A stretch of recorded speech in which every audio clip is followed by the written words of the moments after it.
ka-reels ko dyan, follower ka-PM, mga idol ko dyan, magandang tanghali.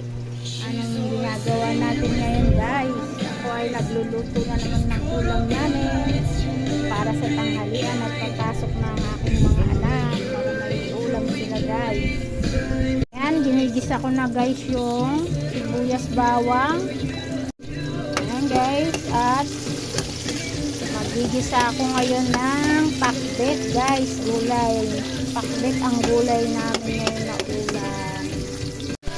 Ayan guys, so pakbet ang ulam na niluluto ko ngayon guys. Gulay naman ulit para sa mga anak ko at ang asawa ko din ay uuwi. Kain ng tanghalian. Lalagyan ko yan ng sardinas guys. Sahog ko, sardinas. Ayan guys, lalagay ko na ang sardinas, sahog.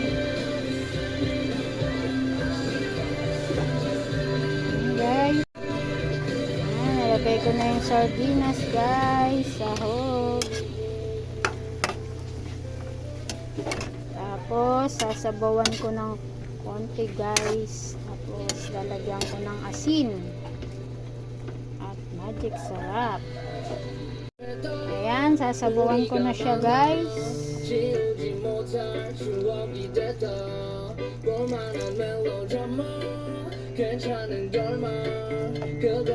Tama na yan guys.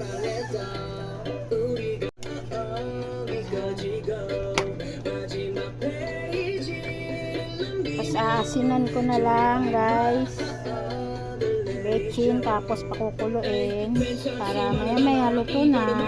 Tapos magpiprito pa ako nito guys na kamote guys. Yan na guys, maluluto na yung gulay ko guys. Yummy, sardinas lang ang sinahog ko dyan.